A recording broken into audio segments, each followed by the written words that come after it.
नमस्कार, आपके साथ मैं हूं सुखवीर। आप देख रहे हैं आपका अपना चैनल भिवानी हलचल। सबसे पहले की नजर आज की न्यूज हेडलाइंस पर। नगर परिषद के एक्सीएन व ईओ में मारपीट, कार्यकारी अभियंता को लगी चोट, अस्पताल में हुए दाखिल। हरियाणा रोडवेज वर्कर्स ने मीटिंग कर जीएम को सौंपा ज्ञापन। कोर्ट परिसर में हुई फायरिंग करने के मामले में 6 आरोपी काबू।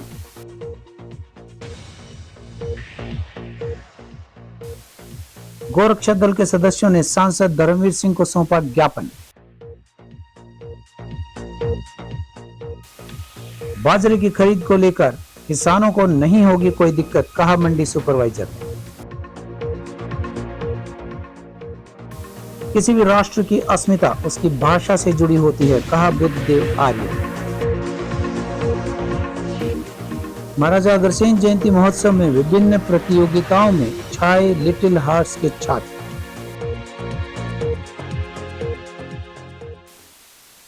देवनगर कॉलोनी वासियों को मिलेगी बिजली, पानी, सड़क, सीवरेज की सुविधाएं। अब खबरें विस्तार से। भिवानी नगर परिषद में उस समय सनसनी फैल गई जब कार्यकारी अधिकारी व कार्यकारी अभियंता के बीच विवाद हो गया। विवाद आपसी हाथापाई तक पहुंच गया। इसमें कार्यकारी अभियंता को चोट भी लगी।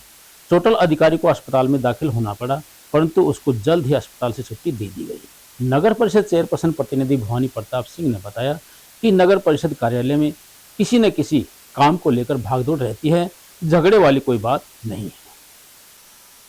नगर परिषद के चेयरमैन प्रतिनिधि पार्षद भवानी प्रताप सिंह ने बताया कि नगर परिषद कार्यालय में किसी न किसी काम को लेकर भागदौड़ चलती रहती है।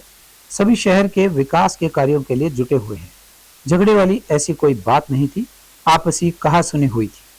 उन्होंने कहा कि यह विवाद हंसी मजाक में हुआ, मजाक की बात आगे बढ़ गई और वो दोनों से ही मिले हैं और उनसे बात भी की है। कोई बड़ा विवाद नहीं था।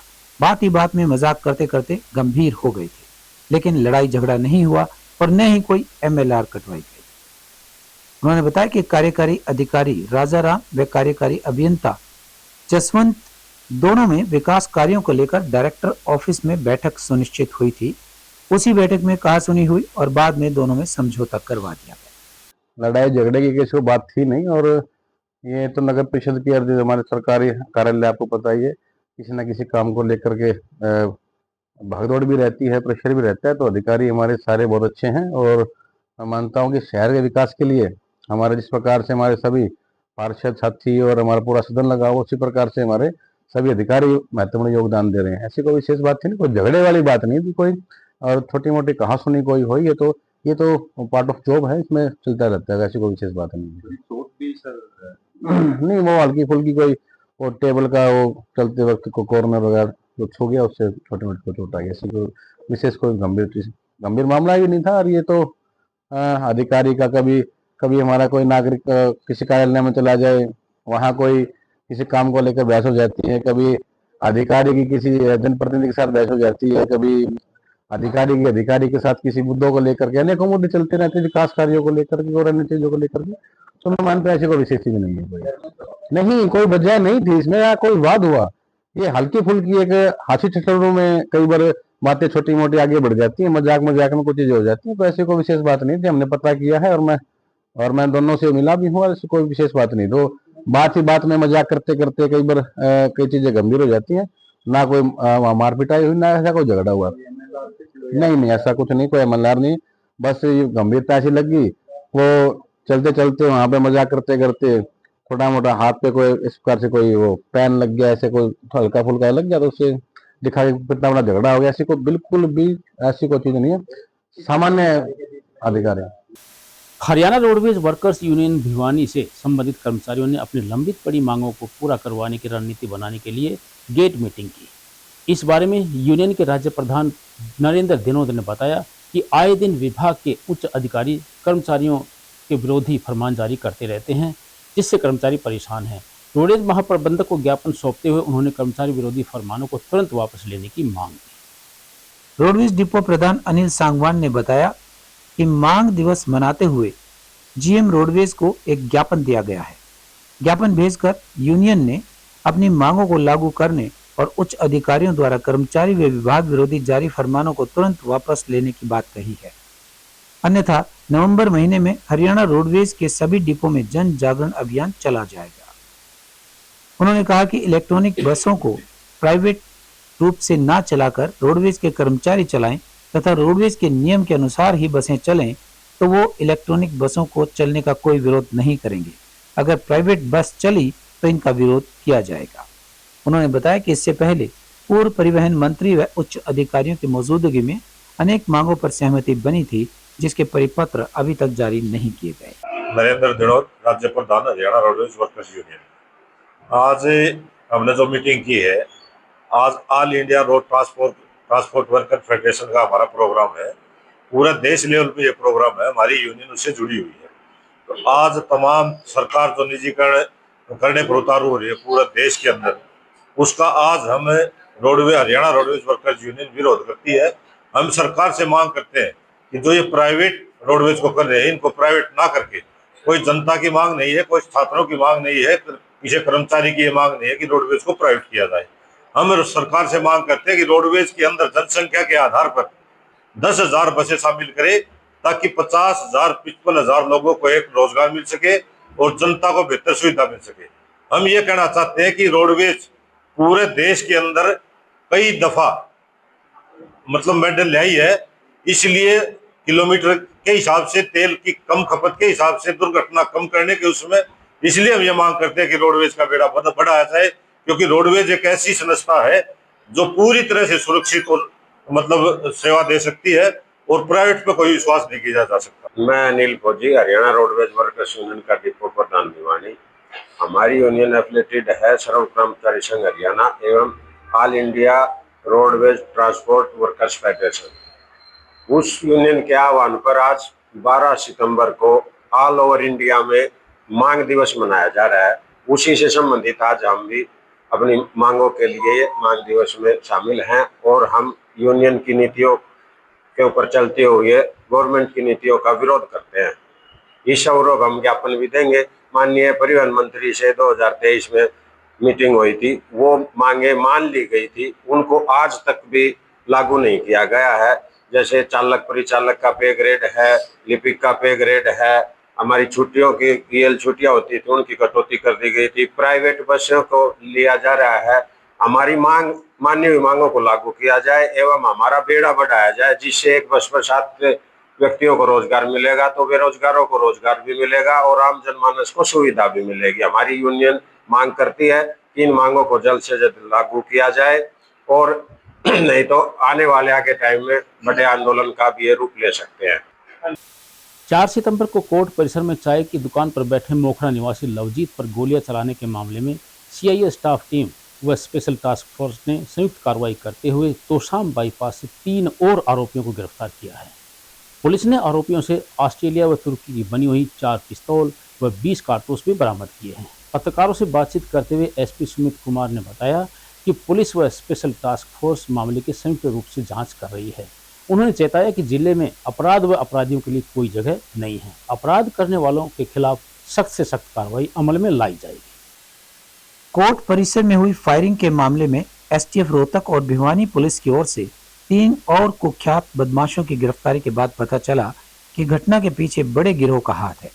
इसके सीधे तार विदेशों से जुड़े होने की संभावना है। खुलासा हुआ है कि उस दिन फायरिंग कर रहे बदमाशों का निशाना भिवानी का कोई और व्यक्ति था। लवजीत गलती से निशाने पर आ गया।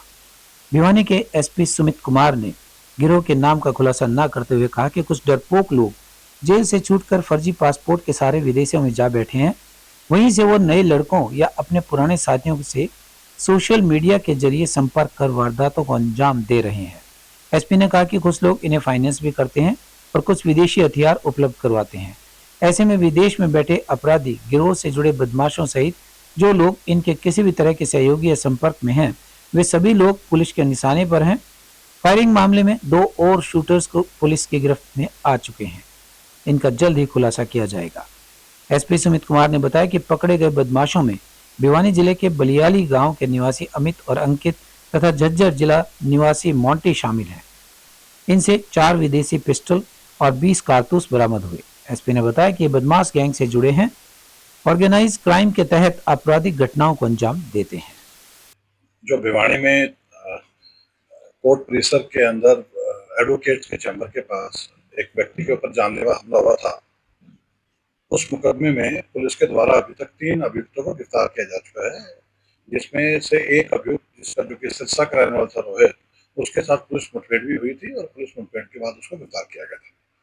उसी मुकदमे में आगे कार्रवाई करते हुए ये जो सारा गैंग है, इस गैंग को खंगालने के लिए डीजीपी हरियाणा द्वारा एसटीएफ हरियाणा पुलिस और भिवानी पुलिस के द्वारा संयुक्त टीमें हुए आज एक बड़ी सफलता प्राप्त की है। इसी गैंग से संबंधित 2 आरोपी, जिसमें से एक का नाम अमित एलियास गोलू है, ये बलियाड़ी गांव भिवानी का रहने वाला है, और दूसरे दोषी का नाम परम एलियास मोंटी है, ये बदाणी गांव झज्जर का रहने वाला है। इन दोनों अभियुक्तों को आज सुबह एसटीएफ और सीआईए भिवानी के द्वारा करीब सुबह 4 बजे करीब कुछ टारगेट्स को एलिमिनेट करना था, उससे पहले ही पुलिस को सूचना मिली और एसटीएफ के साथ ज्वाइंट ऑपरेशन करते हुए इन दोनों व्यक्तियों को गिरफ्तार किया गया और इनके पास से 4 विदेशी पिस्टल बरामद हुई हैं, जिसमें से 3 वेपन जो कि फॉरेन मेड हैं और 9mm कैलिबर के हैं और एक वेपन 30 कैलिबर का है, इनसे बरामद हुआ है और इनके पास से करीब 20 कारतूस अभी तक पुलिस के द्वारा बरामद किए जा चुके हैं।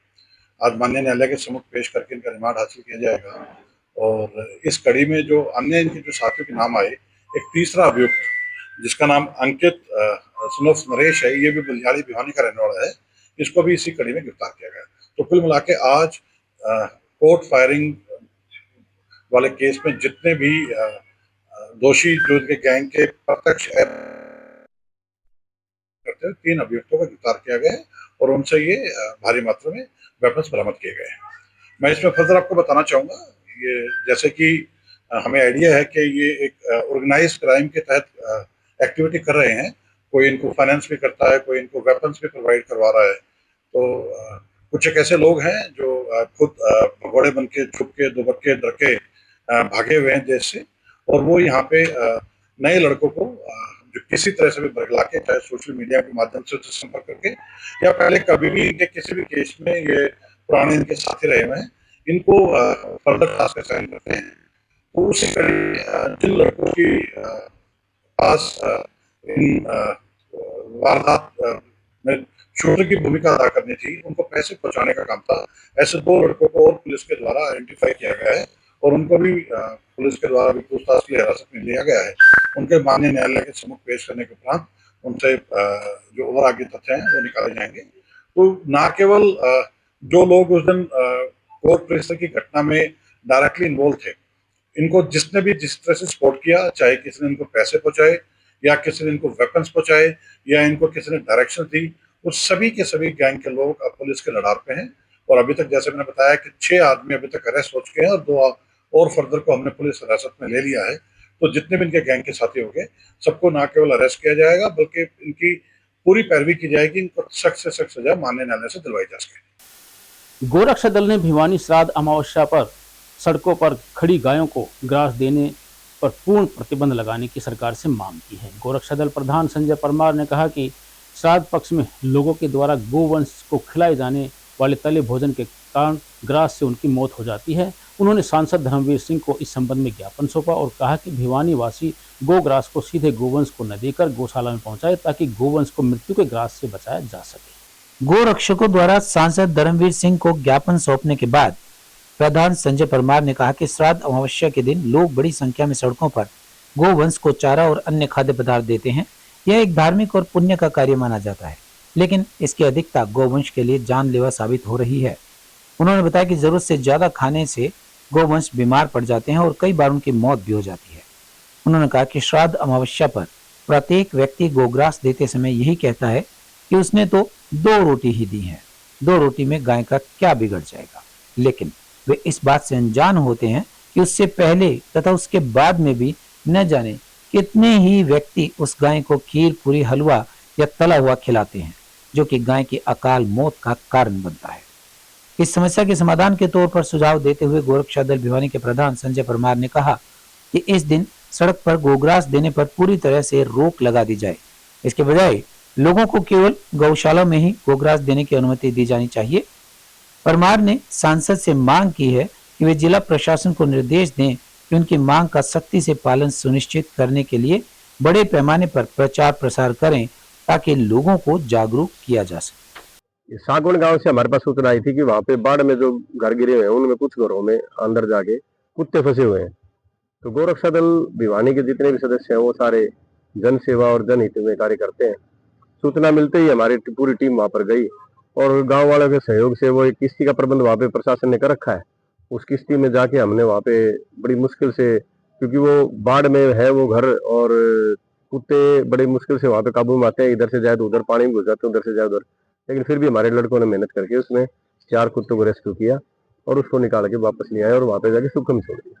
अमावस के अवसर पे तो हमारी टीम हमारे हमेशा से ही लगी हुई है और प्रशासन के सहयोग से हम काम करते हैं। अभी भी हम माननीय धर्मवीर जी हैं हमारे सांसद महोदय, उनसे मिलके आए हैं और उनसे हमने कहा है कि भी ये जो 21 तारीख है, 21/9/25 अमावस के है, उस दिन एक दिन के लिए गोग्रास रोड पर खड़ी गौवंश को गोग्रास देना प्रतिबंधित किया जाए। नई अनाज मंडी में बाजरे की खरीद के लिए मार्केट कमेटी ने सभी तैयारियां पूरी कर ली हैं। अनाज मंडी में एससीएस अधिकारी सुरेंद्र ने पहुंचकर व्यवस्थाओं का जायजा लिया। इस बारे में मंडी सुपरवाइजर ने बताया कि किसानों के लिए मंडी में गेट पास, तिरपाल, बिजली, पेयजल व सुलभ शौचालय इत्यादि की व्यवस्थाएं की गई हैं ताकि किसानों को किसी भी प्रकार की समस्या का सामना न करना पड़े। सरकार के आदेशों के बाद प्रदेश भर के अनाज मंडियों में बाजरे की खरीद शुरू हो जाएगी। मंडियों में व्यवस्थाएं देखने के लिए एससीएस अधिकारी सुरेंद्र कुमार भिवानी पहुंचे। मंडी सुपरवाइजर योगेश शर्मा ने कहा कि मंडी में किसानों के लिए गेट पास, तिरपाल, बिजली, पीने का पानी, सुलभ शौचालय जैसी तमाम व्यवस्थाएं की गई हैं। उन्होंने किसानों से अपील करते हुए कहा कि किसान बाजरे को सुखा कर लाएं क्योंकि पहले से ही बारिश के कारण नमी हो चली है। ऐसे में फसल बेचते समय कोई परेशानी ना हो, इसलिए नमी रहित बाजरा मंडी में लाया जाए। अधिकारी ने बताया कि बाजरे की सरकारी खरीद से पहले मंडी की व्यवस्थाओं को जांचा जा रहा है ताकि किसानों को दिक्कत न हो। उन्होंने बताया कि प्रदेश की 6 मंडियों की व्यवस्था जांचने के लिए उनकी ड्यूटी लगाई गई है। भिवानी अनाज मंडी में व्यवस्थाएं देखी हैं। आड़तियों ने मंडी सीवरेज व पानी की थोड़ी बहुत समस्या बताई थी, उन्हें दुरुस्त करने के निर्देश दिए गए हैं। उन्होंने कहा कि सप्ताह भर में सरकारी खरीद के आदेश हो जाएंगे। खरीद के लिए व्यवस्थाएं दुरुस्त की जा रही हैं और मंडी प्रशासन बाजरे की खरीद के लिए पूरी तरह से तैयार। क्योंकि अभी खरीफ सीजन शुरू होने वाला है और मैं बतौर जड्डे जो 6 जिले मेरे पास हैं, मैं हर एक मंडी में जा रहा हूँ। तो आज भिवानी मंडी में जो बेसिक कम्युनिटीज़ हैं उनका मैंने निरीक्षण किया है। तो लगभग चीज़ें ठीक मिली हैं यहाँ पे और कुछ एक आड़तियों ने कुछ समस्या बताई कि पीने के पानी की समस्या, वो कुछ कंटेमिनेटेड वाटर आ रहा है, इसके लिए हमने एक्शन को डायरेक्शन ले ली। तो सर कुछ सीवर समस्या भी बताई जा रही है मंडी के अंदर नई पाइपलाइन डालने के बाद? नहीं, वो जो पीछे जो सीवर इन्होंने डाला था उसमें कुछ अनइवन प्रकार की चीज़ें हैं, तो वो दोबारा से, क्योंकि अब पीछे बारिश का सीजन काफ़ी लंबा चला आपके बाद, तो दोबारा से ये एक्शन को बोल दिया है, उसको ठीक करें। तो सर बाजरे की जो आपने अभी गवर्नमेंट की तरफ से कोई इसमें आदेश आए नहीं। हालांकि मुझे पता लगा कि यहाँ पे 2-3 दिन से बाजरा आ रहा है और प्राइवेट परचेज की हो रही है। जैसे गवर्नमेंट के आदेश आएंगे उसके अनुसार उसकी खरीद की जाएगी। क्या किसानों की प्रकार की करना होगा? गवर्नमेंट की जो स्कीम्स हैं, यदि गवर्नमेंट डायरेक्ट खरीदेगी या प्राइवेट परचेज खरीदेगा, भावांतर भरपाई बहुत अच्छी स्कीम है गवर्नमेंट की। और अभी क्योंकि गवर्नमेंट की तरफ से डायरेक्शन आने इसमें बाकी है, तो अगले 1 हफ्ते तक 10 दिन में ऐसी डायरेक्शन गवर्नमेंट की तरफ से आ जाएगी। सर तैयारियां हमारी ठीक है, हर मंडी में तैयारियां पूरी हैं, बेसिक कम्युनिटीज ठीक है, स्टाफ हमारा तैयार है। तो जैसे ही ये प्रोड्यूस आती है काम शुरू हो जाएगा। कर्मचारियों की तो मैंने सिंपली मतलब इनकी अटेंडेंस मैंने चेक की, ठीक ठाक अटेंडेंस है। क्योंकि अभी तो तैयारी शुरू होनी है, खरीफ की का सीजन जो शुरू सेट इन होना है अभी, तो सारे हमारे कर्मचारी लगे हुए हैं। क्योंकि पिछले दिनों बारिश बहुत ज़्यादा हुई है, तो बारिश की वजह से हमें और मुस्तैदी से काम करना है। हमारी जो बाजरे की खरीद अभी प्रक्रिया शुरू होने वाली है। अभी हमारे पास जैसे ही लेटर आ जाएगा खरीद का, जो डेट निर्धारित हो जाएगी, हमने हमारी तरफ से सारी व्यवस्था कर रखी है, चाहे वो बिजली की हो, चाहे वो पानी की हो, चाहे वो साफ सफाई की हो, चाहे जमींदार के ठहराव की हो। तो हमने हमारी जो व्यवस्थाएं हैं वो पूरी व्यवस्थाएं हमने सुचारू रूप से बिल्कुल एक नंबर की कर रखी है। ठीक है, और जो भी जमींदार अपना बाजार लेके आएगा या कपास लेके आएगा, कोई भी कम्युनिटी लेके आएगा, तो उसको किसी प्रकार की कोई भी असुविधा होने नहीं दी जाएगी। भी थोड़ी वैरायटी है वो नमी की है। मेरी किसान भाइयों से ये भी एक मैं अपील करना चाहता हूँ कि जो अगर जब जैसे ही खरीद शुरू हो जाती है बाजरे की, तो जमींदार अपना काट के सुखा के लाए। तो अब की बार कुछ पहले है बाजरे की जो फसल है, क्योंकि जो बारिश हो रही है और जमींदार चाहता है जल्दी जल्दी बाजरा कटाई करके और सेशन की बिजाई की जाए भाई, ताकि वो आल है उसके अंदर पानी न लगाना पड़े सिंचाई के लिए। तो अब जमींदार चाहता है कि फायदा हो हमारे को और पानी न लगाना पड़े और फसल सेशन की जल्दी से जल्दी बिजाई की जा सके। तो मैं जमींदार भाइयों से ये भी याद रखूंगा कि ऐसे स्थान के ऊपर सिल्टी अपना जो बाजरे की सिल्टी वगैरह होती है वो ऐसे स्थान पर रखें कभी वो सूख जाए, सुखा के मंडी में बाजरे लेके आए, ताकि किसी जमींदारों को परेशानी न उठानी पड़े। हलवासिया विद्या विहार में हिंदी दिवस पर विद्यार्थियों के द्वारा सांस्कृतिक कार्यक्रमों का आयोजन किया गया। कार्यक्रम के शुभारंभ अवसर पर पहुंचे मुख्य अतिथि वेस्ट कॉलेज के सेवानिवृत्त प्राचार्य डॉक्टर बुद्धदेव आर्य व विद्यालय प्राचार्य विमलेश आर्य ने कहा कि वैश्विक स्तर पर हिंदी ने अपनी अलग पहचान बनाई है। हिंदी केवल भाषा ही नहीं बल्कि भारतीय संस्कृति और आत्मगौरव का प्रतीक बन चुकी है। इस अवसर पर विजयी प्रतिभागियों को मुख्य अतिथि ने प्रमाण पत्र व ट्रॉफी देकर सम्मानित किया। हलवासिया विद्या विहार में हिंदी दिवस के उपलक्ष्य में छात्रों ने विविध सांस्कृतिक कार्यक्रम प्रस्तुत कर हिंदी भाषा के प्रति अपनी श्रद्धा और सम्मान व्यक्त किया। छात्रा देविका परमार ने अपने ओजस्वी भाषण में कहा कि मातृभाषा का सम्मान करना प्रत्येक भारतवासी का कर्तव्य है। हिंदी आज विश्व में दूसरी सबसे अधिक बोली जाने वाली भाषा है और साहित्य, पत्रकारिता, शिक्षा एवं फिल्म जगत के माध्यम से इसकी पहचान और भी सशक्त हुई है। मुख्य वक्ता बुद्धदेव आर्य ने कहा कि हिंदी हमारी प्रतिदिन की भाषा है, भावों की सहज अभिव्यक्ति का सबसे सरल और वैज्ञानिक माध्यम है। किसी भी राष्ट्र की अस्मिता उसकी भाषा से जुड़ी होती है। यदि हम अपनी राष्ट्रभाषा की कीमत पर विदेशी भाषाओं को प्राथमिकता देंगे तो उससे बड़ा राजद्रोह और कुछ नहीं हो सकता। विद्यालय प्राचार्य विमलेश आर्य ने कहा कि आर्य समाज ने स्वामी दयानंद सरस्वती के नेतृत्व में वेदों के सत्य संदेश और हिंदी के प्रचार प्रसार को जन जन तक पहुंचाने का महत्वपूर्ण कार्य किया। वेद ज्ञान का वह प्रकाश है जो समस्त मानवता का मार्गदर्शन करता है। जिस पर वेद सार्वभौमिक सत्य और विज्ञान की ओर संकेत करते हैं, उसी प्रकार हिंदी भाषा भी सभी के लिए सरल, वैज्ञानिक और आत्मीय है। हमें गर्व होना चाहिए कि हम उस भाषा के संवाहक हैं जिसकी जड़ें वेदों और भारतीय संस्कृति में गहराई से जुड़ी है। हिंदी हमारी राष्ट्रीय अस्मिता, राष्ट्रीय पहचान और राष्ट्रीय प्राण की मुख्य धारा है। 14 सितंबर 1949 को जब संविधान सभा ने हिंदी को राष्ट्रभाषा के रूप में स्वीकृत किया था, तो उसी दिन सभी ने एक मत से ये स्वीकार किया कि इस दिन को हिंदी दिवस के रूप में मनाया जाए। क्योंकि संस्थाओं में शनिवार और रविवार को अवकाश रहेगा, इसलिए विशेष रूप से आज 12 तारीख को हिंदी दिवस के रूप में जो जागरण, जो चेतना बच्चों के अंदर, जो एक प्रेरणा हम डालना चाहते हैं, जिससे वो राष्ट्रभाषा के प्रति अवगत हों और राष्ट्रभाषा के द्वारा जो है अपने जीवन को नए नए शिखरों के ऊपर, नए नए पायदानों के ऊपर प्रतिष्ठित करने में सफल हों। मैं विमलेश आर्य, प्राचार्य हलवासिया विद्या विहार भिवानी। आज साहित्य सुधार संगम द्वारा विद्यालय में हिंदी दिवस का कार्यक्रम का आयोजन किया जा रहा है, जिसमें हमारे मुख्य अतिथि वेस्ट कॉलेज के पूर्व प्राचार्य डॉक्टर बुद्धदेव जी आर्य के द्वारा बच्चों का मार्गदर्शन किया जाएगा। हिंदी हमारी मातृभाषा है, हमारी राज्य भाषा है। बच्चों में ये स्वाभिमान की होना जागृत हो, इसके लिए कार्यक्रम आयोजित किया गया है।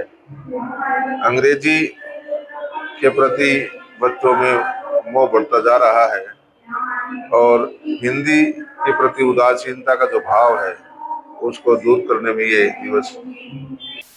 श्री अग्रवाल सभा द्वारा 16 दिवसीय महाराजा अग्रसेन जयंती महोत्सव के छठे दिन लिटिल हार्ट पब्लिक स्कूल में भाषण, चित्रकला, रंगोली और नाटक प्रतियोगिताओं का आयोजन किया गया। समाज सेवी त्रिलोकचंद गोयल के सानिध्य में आयोजित कार्यक्रम में श्री अग्रवाल सभा के प्रधान सुनील सर्राफ ने कहा कि इस तरह की प्रतियोगिताओं से बच्चों को अपनी प्रतिभा दिखाने का अवसर मिलता है। उन्होंने बताया कि 13 सितंबर को नई अनाज मंडी में विराट कवि सम्मेलन का आयोजन किया जाएगा। श्री अग्रवाल सभा द्वारा आयोजित 16 दिवसीय महाराजा अग्रसेन जयंती महोत्सव के छठे दिन लिटिल हार्ट्स पब्लिक स्कूल में विभिन्न प्रतियोगिताओं के माध्यम से विद्यार्थियों ने अपनी प्रतिभा का प्रदर्शन किया। प्रतियोगिताओं में भाग लेने वाले विद्यार्थियों ने अपनी प्रस्तुतियों के माध्यम से यह संदेश दिया कि महाराजा अग्रसेन के सिद्धांत आज भी प्रासंगिक हैं।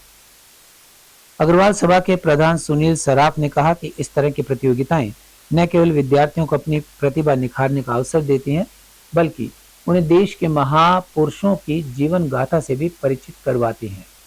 बच्चों में नैतिक मूल्यों और देशभक्ति की भावना का संचार होता है। वहीं सुनील सराफ ने बताया कि 13 सितंबर को नई अनाज मंडी में विराट कवि सम्मेलन होगा। उसमें मुख्य अतिथि मंत्री विपुल गोयल होंगे। विधायक घनश्याम सराफ अध्यक्षता करेंगे। आज मुझे अग्रवाल सभा की तरफ से लिटिल हार्ट स्कूल में सम्मानित किया गया है, क्योंकि यह हर साल हमारा समाज 21 दिन का 20 दिन का प्रोग्राम हर साल करता है। तो मुझे बड़ा गर्व है कि हम बढ़ चढ़ करके हमारे अग्रसेन महाराज जी का गुणगान करते हैं, उनके पद चिन्हों पर चलने की कोशिश करते हैं। मैं भगवान से यही प्रार्थना करता हूँ कि सभी मिलकर के महाराज अग्रसेन जी को याद करें और उनके पद चिन्हों पर चले। जैसे कि आप सबको पता है कि गत वर्षों की बात इस वर्ष भी महाराजा अग्रसेन जयंती महोत्सव बड़ी धूमधाम से मनाया जा रहा है और इसी कड़ी में 7 तारीख से लेकर 22 तारीख को एक लंबी प्रोग्रामों की श्रृंखला रखी गई है। उसी के अंतर्गत लिटिल हार्ट स्कूल में एक सांस्कृतिक प्रोग्राम का आयोजन किया गया है, जिसमें बच्चों ने सुंदर सुंदर प्रस्तुतियाँ दी हैं और हम इसमें महाराजा अग्रसेन जी के आदर्शों को अपनाने, अपने निजी जीवन में अपनाने और कार्य रहने की प्रेरणा दी। लिटिल हार्ट स्कूल में सांस्कृतिक जो प्रोग्राम है ये काफी वर्षों से होता आ रहा है और बहुत ही सुंदर ढंग से होता है। लिटिल हार्ट का जो परिवार है, सारा परिवार महाराजा अग्रसेन जयंती के लिए समर्पित परिवार है और हमेशा सहयोग की भावना रखता है और बच्चों को इसी प्रकार के संस्कार दिए जाते हैं ताकि बच्चे आगे चल करके अपने सब लोगों की भाईचारा और समानता एकता के लिए प्रेरित। आज महाराजा अग्रसेन जी की जो जयंती समारोह लगातार 15 दिन तक चलने वाले हैं, उसी कड़ी में आज अग्रवाल सभा द्वारा और लिटिल हार्ट स्कूल में प्रोग्राम किया गया है। हमने यहाँ पर अनेकों कंपटीशनों का आयोजन किया है, जिस प्रकार से rangoli competition, temple making competition, चौपाई कंपटीशन। हमारा इन कंपटीशन रखने का एक ही औचित्य है कि बच्चों को महाराजा अग्रसेन की, रामायण जी की उन आदर्शों के बारे में पता लगे, ताकि हमारे बच्चों का चौमुखी विकास भी हो, उनमें बहुत अच्छे संस्कार आए। जैसा कि सभी जानते हैं 22 सितंबर को महाराजा अग्रसेन जयंती का उपलक्ष्य है और उस उपलक्ष्य में 10 दिवसीय कार्यक्रम पूरे नगर में मनाए जाते हैं। तो आज की श्रृंखला में आज हमारे लिटिल हार्ट पब्लिक स्कूल हलवासगेट के कैंपस में हम महाराजा अग्रसेन जयंती का उत्सव मना रहे हैं और उसमें हमने विभिन्न प्रतियोगिताएं आयोजित की हैं, जिसमें प्रमुख rangoli making, temple making and Ramayana चौपाई गायन प्रतियोगिता। उसका मुख्य उद्देश्य रामायण चौपाई का रखने का यही है कि हम सभी रघुकुल राम जी के ही वंशज हैं, जैसे कि महाराज अग्रसेन रामपुत्र कुश के वंशज हैं और आगे हम भी उनके 18 गोत्रों के अंतर्गत आते हैं। मेरा नाम है, मैं I read in little heart public school in 11th standard. आज हमारे स्कूल में अग्रसेन जयंती का प्रोग्राम है। ये 10 दिवसीय प्रोग्राम होता है। यहाँ पे हमने रंगोली प्रोग्राम भी करा है, डांस प्रोग्राम भी है, बच्चों ने रंगोली बनाई है अलग अलग थीम पर। और कि हमारे महान पुरुषों ने हमारे लिए क्या क्या मदद करी है और उन्होंने हमें क्या सीख दी है। विधायक घनश्याम सराफ ने हांसी रोड पर बरसाती जल भराव वाले क्षेत्रों का दौरा किया। उन्होंने बताया कि देवनगर व पूर्व मुख्यमंत्री बीडी गुप्ता पार्क से पानी की निकासी की जा चुकी है। सरकार के द्वारा देवनगर कॉलोनी को शीघ्र ही अप्रूव किया जाएगा। उन्होंने कहा कि देवनगर में सीवरेज, पानी, बिजली व सड़कों की सुविधा उपलब्ध करवाई जाएगी। विधायक घनश्याम सराफ ने देवनगर कॉलोनी व बीडी गुप्ता पार्क क्षेत्र का दौरा किया। पार्क में पहले जहां जल भराव देखा गया था, अब वहां काफी हद तक पानी की निकासी हुई है। उनका कहना था कि सप्ताह भर में यहाँ की व्यवस्थाओं को दुरुस्त कर पार्क का कायाकल्प कर दिया जाएगा। इस मौके पर विधायक ने बताया कि जल्द ही देवनगर कॉलोनी में सीवरेज, सड़क, गलियां, बिजली, पानी की व्यवस्थाएं देखने को मिलेंगी। इसके लिए विधानसभा में आवाज उठाई गई है। उन्होंने कहा कि अप्रूव्ड होने के बाद सुविधाएं देने में आसानी होती है। जल्द ही सभी व्यवस्थाओं को दुरुस्त कर दिया जाएगा। हांसी रोड का हमने मूल्यांकन किया। यहाँ पे कई चीजें जो पानी से त्रस्त हो गई हैं, इन सब को अगले हफ्ते तक हम ठीक करवा देंगे और जो भी काम सामने आएगा उस काम को भी अच्छे ढंग से पूरा करवा देंगे। देवनगर कॉलोनी की जो समस्याएं हैं वो जल्द पूर्ण हो जाएगी, क्योंकि इनका जो कॉलोनी है वो अप्रूव होने जा रही है। अप्रूव होने के बाद उसमें सीवरेज, पानी और सड़कें ये बनाना आसान हो जाता है। तो इस आसानी के लिए हम प्रयास कर रहे हैं। विधानसभा में भी उठाया और विधानसभा में कोई बात कहता है तो उसकी सुनवाई सबसे ज्यादा होती है। मेरे तो ऐसा ही लगा कि कहीं पे अब तो ये 6 इंची पानी रह गया है साइड में, नहीं तो ये कॉलोनी निवासी ये बता रहे हैं यहाँ 2 से 3 फुट तक का पानी इसके पार्क के अंदर खड़ा था। ये विधायक जी आज यहाँ पे देवनगर में कॉलोनी का पार्क, बीडी गुप्ता पार्क में यहाँ पे पानी देखने के लिए आए थे। पहले बहुत ज्यादा पानी भरा था और अभी तो पानी कम हो गया है। और 16 नंबर गली में भी ये पानी की 2 ट्रैक्टर लगाए हुए हैं। भवानी भैया ने बात हुई थी तो उन्होंने अब पानी थोड़ा सा कम कर दिया। जो पार्षद भाई था अपन उन्होंने बात की थी विधायक जी तक और ये पानी वगैरह निकलवा था, अब तो कम हो गया। कॉलोनी अब अप्रूव्ड की समस्या है, अभी भाई साहब ने दे रखे हैं अभी ऊपर, तो विधानसभा में मुद्दा उठा था ये अप्रूव करवाने के लिए। अब कॉलोनी अब जल्दी हो जाएगी। और अब चलते चलते हरियाणा प्रदेश नशा मुक्ति की दिशा में ऐतिहासिक सफलता प्राप्त कर रहा है। हरियाणा पुलिस ने नशा मुक्ति और मादक पदार्थों के खिलाफ लड़ाई में जनवरी से अगस्त 2025 तक उल्लेखनीय उपलब्धियां हासिल की है। सरकार की पहल और सामाजिक स्तर पर जन भागीदारी के साथ मिलकर नशा मुक्त समाज की दिशा में मजबूत कदम उठाए गए हैं। पुलिस महानिदेशक शत्रुजीत कपूर कहते हैं कि हरियाणा पुलिस का लक्ष्य केवल अपराधियों को पकड़ना ही नहीं, बल्कि समाज को नशे की जंजीरों से पूरी तरह से मुक्त कराना है। उन्होंने कहा कि नशा मुक्त हरियाणा हमारे लिए एक कानून व्यवस्था का विषय नहीं, बल्कि सामाजिक और नैतिक जिम्मेदारी है। जनवरी से जुलाई 2025 में हरियाणा में 7,354 गाँवों में से 4,233 गाँव को नशा मुक्त घोषित किया जा चुका है। इसी प्रकार 1956 शहरी वार्डों में से 910 वार्ड अब नशा मुक्त की श्रेणी में आ गई हैं। यह केवल एक उपलब्धि नहीं है, बल्कि ग्रामीण और शहरी स्तर पर सामाजिक जीवन की दिशा में बदलने का प्रयास है। हरियाणा पुलिस ने NDPS एक्ट के तहत नशा तस्करों की कमर तोड़ने के लिए उनकी अवैध संपत्तियों पर आर्थिक प्रहार किया। वर्ष 2025 में अब तक राज्य भर में 1 करोड़ 75 लाख रुपए से अधिक की संपत्तियां जब्त और फ्रीज की गई है। वह 32 करोड़ 18 लाख से अधिक की संपत्तियों की जब्त और फ्रीज की प्रक्रिया जारी है। और अंत में फिर से एक नजर आज की न्यूज हेडलाइन। नगर परिषद के एक्सियन व ईओ में मारपीट, कार्यकारी अभियंता को लगी चोट, अस्पताल में हुए दाखिल। हरियाणा रोडवेज वर्कर्स ने मीटिंग कर जीएम को सौंपा ज्ञापन। कोर्ट परिसर में हुई फायरिंग करने के मामले में 6 आरोपी काबू।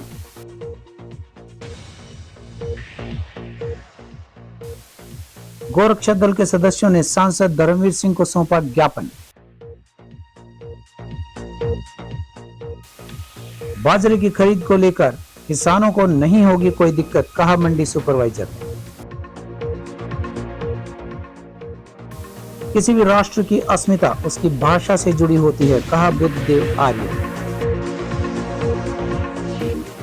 महाराजा अग्रसेन जयंती महोत्सव में विभिन्न प्रतियोगिताओं में छाए लिटिल हार्ट्स के छात्र।